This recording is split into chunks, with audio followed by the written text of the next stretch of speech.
Hello, these are some highlight videos of stand-up from the Black Women in Comedy Festival from 2025. Please enjoy! And I am very outside, like 3 time zones outside from where I normally am. But I did it. I did it to come hang out with y'all. So give yourselves a hand for being here. Because it's very easy to just be inside. It's the best place to be. And the thing about being inside as a single woman is that your friends and relationships hate it. They hate that you're inside. They're like, oh my gosh, you're never gonna meet anybody. You gotta put yourself out there. What, is the man of your dreams just gonna come to your house? If I'm using Instacart right, yes, he is. We just got some great improv about it. No one's having fun on the apps anymore. We gotta innovate. And delivery apps are the way forward. I spent a lot of time thinking about this. What do you know right off from a man that you meet on a delivery app? He got a job. Yes! He has a job. He has a car. Yeah. And crucially to the life that we are living out here, he can pass a 2-part state background check. I'm not willing to give that up. I'm not. Not one bit. No mainstream dating app will background check. But DoorDash will. Use it. Use it. You get to talk about food. I love talking about food. Sometimes I'm genuinely unsure why people want to talk about anything else. Like, I have friends who will start relationships and they're like, oh, I can't wait till I get that good morning text, or I can't go to bed yet, I'm waiting for my good night text. You can keep it, to be honest with you, especially the good morning text. If I'm living the life I want to be living, I'm not seeing that good morning text until 11:30 in the morning. So you can hold it. But if you're gonna text, have you eaten yet? That's the move.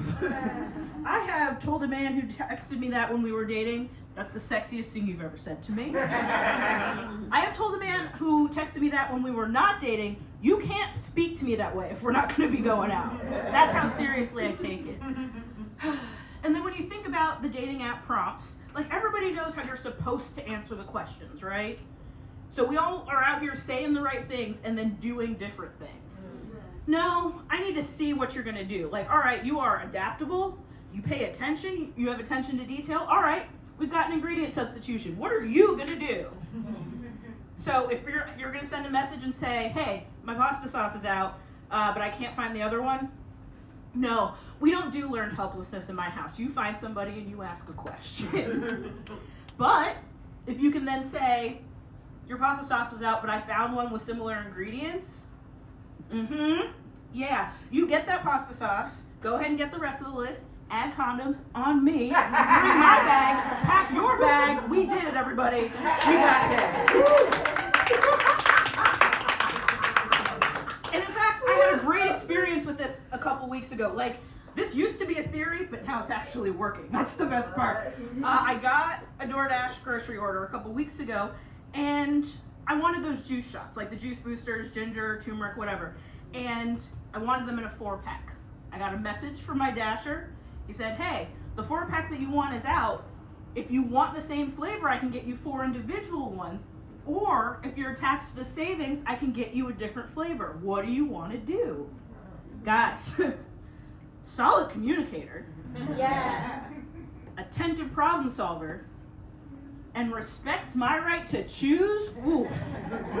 If he hadn't delivered right at the second that I had a Zoom meeting, I would have put on a good bra, gone downstairs and jiggled a little bit, but I had to go to work. So if anybody happens to run into Carl from DoorDash in the greater Boston area, please tell him I felt it too. My mom had gone to this rally for gun control, FaceTimed her daughter before she went to bed, and the first thing she said when the screen popped up was, where's the man that won't throw the guns away? His name is Governor Jared Polis of Colorado, but that's what they refer to him as at her house. And she said, oh, he's not here yet. So this 4-year-old pops herself up real big, gets real close to the screen and goes, put him on the phone! I don't have kids, so I don't know what Montessori is. Is that part of it? Because it seems too organized to, like, not be something, right? And speaking of being organized, we asked my 6-year-old nephew, hey, what's your favorite animal? He said orcas. Do we know about the orcas? Yeah. Yeah. So for those who don't, there is an orca named Gladys who who is sinking yachts. And she's teaching other orcas to sink yachts. They're organizing. It's incredible. And I'm going to say it again because I think that's great. They're organizing. So, listen, I'm not a massive problem solver. I can only work in my area of expertise. But I do think we can solve multiple problems at once here. Like, what if we gave Gladys Clarence Thomas's summer schedule? Because that guy loves it. We can solve a couple problems at once.